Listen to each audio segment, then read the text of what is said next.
Hi friends, ಇವತ್ತಿನ ವ್ಲಾಗ್ನಲ್ಲಿ ನೋಡಿ ಅಕ್ಕಿ ಹಿಟ್ಟಿನ ಚಪಾತಿ ಮಾಡೋದು ತೋರಿಸ್ತಾ ಇದ್ದೇನೆ. ನಾರ್ಮಲಾಗಿ ಎಲ್ಲರೂ ಅಕ್ಕಿ ಹಿಟ್ಟಿನ ರೊಟ್ಟಿ ಎಲ್ಲ ಮಾಡ್ತಾರಲ್ವ, ಅದೇ ಥರ ಚಪಾತಿ ಮಾಡೋದನ್ನು ತೋರಿಸ್ತಾ ಇದ್ದೇನೆ ಬೆಳಗ್ಗಿನ ಬ್ರೇಕ್ಫಾಸ್ಟ್ಗೆ ಅಂತ. ಇದು ತುಂಬಾ ಚೆನ್ನಾಗಿ ಬರುತ್ತೆ. ನೋಡಿ ಎಷ್ಟು ಸಾಫ್ಟಾಗಿ ಬಂದಿದೆ ಅಂತ. ತುಂಬ ಅಂದರೆ ತುಂಬ ಹೂ ಥರ ಸಾಫ್ಟಾಗಿ ಬರುತ್ತೆ ಫ್ರೆಂಡ್ಸ್. ತುಂಬ ಕಡಿಮೆ ಸಮಯದಲ್ಲಿ ಮಾಡ್ಕೋಬೋದು ನಾವು ಇದನ್ನು. ನೋಡಿ ಎಷ್ಟು ಚೆನ್ನಾಗಿ ಬಂದಿದೆ.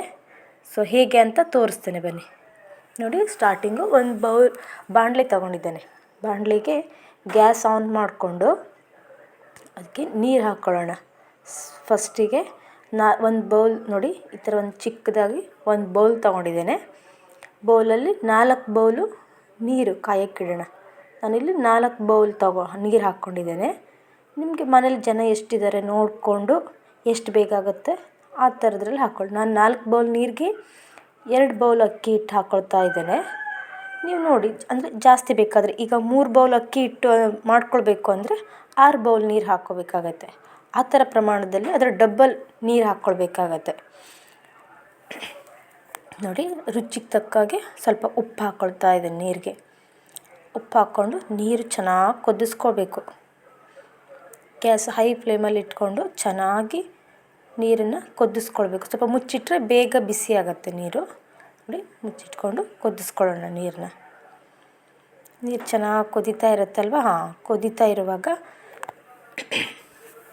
ಅಕ್ಕಿ ಹಿಟ್ಟು ಹಾಕ್ಕೊಳ್ಳೋಣ. ಇವಾಗ ಗ್ಯಾಸನ್ನು ಸಣ್ಣ ಮಾಡಿಕೊಂಡು ಅಕ್ಕಿ ಹಿಟ್ಟು ಹಾಕ್ಕೊಳ್ಳೋಣ. ತಿರ್ಸ್ತಾ ಇರಬೇಕು.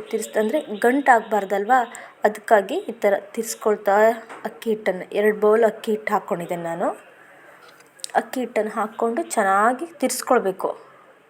ನೋಡಿ, ಈ ಥರ ಚೆನ್ನಾಗಿ ತಿರ್ಸ್ಕೊಂಡು ಎಲ್ಲೂ ಗಂಟು ಬರದೇ ಇರೋ ಥರ ತಿರ್ಸ್ಕೊಂಡ್ರೆ ಸಾಫ್ಟಾಗಿ ಚೆನ್ನಾಗಿ ಬರುತ್ತೆ, ಚಪಾತಿನೂ ಚೆನ್ನಾಗಿ ಬರುತ್ತೆ. ಸೊ ಈ ಥರ ತಿರ್ಸ್ಕೋಬೇಕು. ತಿರ್ಸ್ಕೊಂಡು ಗ್ಯಾಸ್ ಆಫ್ ಮಾಡಿ ಒಂದು 5 ನಿಮಿಷ ಅದನ್ನು ಹಾಗೆ ಒಂದು 2 ಸೆಕೆಂಡ್ ಇಟ್ಟರು ಸಾಕಾಗತ್ತೆ. ಮುಚ್ಚಿ ಹಾಗೆ ಇಟ್ಕೊಳ್ಬೇಕು. ಸ್ವಲ್ಪ ತಣ್ಣಗಾಗಬೇಕಲ್ವ, ಅದಕ್ಕೋಸ್ಕರ ಹಾಗೆ ಗ್ಯಾಸ್ ಆಫ್ ಮಾಡಿ ಅದನ್ನು ಚೆನ್ನಾಗಿ ತಿರ್ಸ್ಕೊಂಡು ಒಂದು 2 ನಿಮಿಷ ಮುಚ್ಚಿಟ್ಕೋಬೇಕು. ಗಂಟೆಲ್ಲೂ ಇರದೇ ಥರ ಚೆನ್ನಾಗಿ ತಿರ್ಸ್ಕೋಬೇಕು. ಅದನ್ನು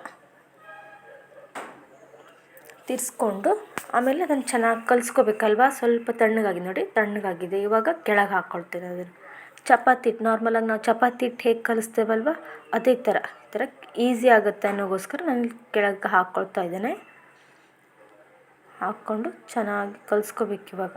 ಅಂದರೆ ಅದು ಕಲಿಸೋಕ್ಕೆ ಕೈಗೆ ಅಂಟ್ಕೋಬಾರ್ದು ಅಂತ ಸ್ವಲ್ಪ ಎಣ್ಣೆ ತಾಗಿಸ್ಕೊಂಡು ಕಲಿಸ್ಕೊಳ್ಳೋಣ. ನೋಡಿ, 2 ಬೌಲ್ ಅಕ್ಕಿ ಹಿಟ್ಟು ಇಷ್ಟೊಂದು ಆಗಿದೆ.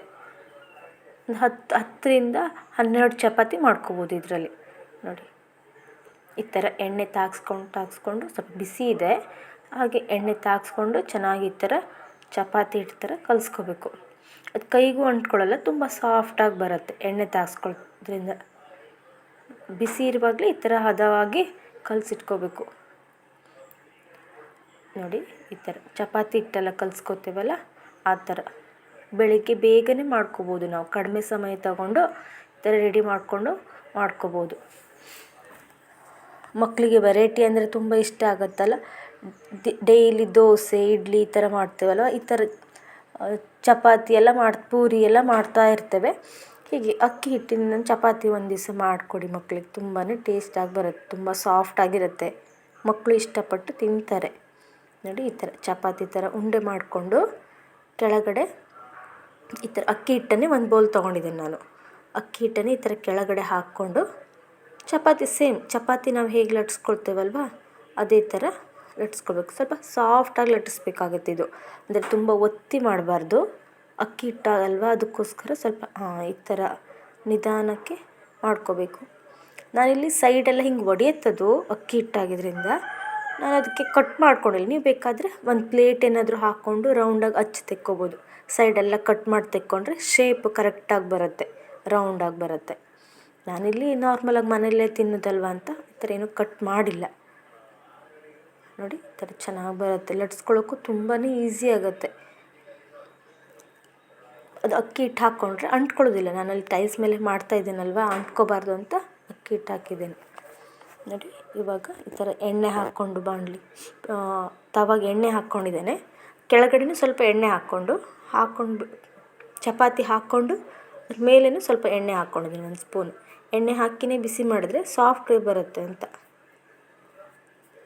ನೋಡಿ ಎಷ್ಟು ಚೆನ್ನಾಗಿ ಬಂದಿದೆ. ಇದು ರೌಂಡ್ ಶೇಪನ್ನು ನಾನು ಇದು ಮಾಡಿದ್ದೇನೆ. ನಿಮ್ಗೆ ಬೇಕಾದರೆ ಸೈಡೆಲ್ಲ ಆ ಥರ ಒಡೆದಿರಬಾರ್ದು ಅಂತಾದರೆ ಕಟ್ ಮಾಡ್ಕೋಬೋದು.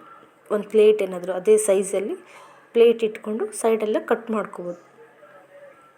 ನೋಡಿ ಎಷ್ಟು ಚೆನ್ನಾಗಿ ಬಂದಿದೆ. ಅದು ಎಣ್ಣೆ ಹಾಕಿರ್ತಲ್ಲ ಉಬ್ಬಿ ಬರುತ್ತೆ, ಅದು ತುಂಬ ಸಾಫ್ಟಾಗಿ ಉಬ್ಬಿ ಬರುತ್ತೆ ನೋಡಿ.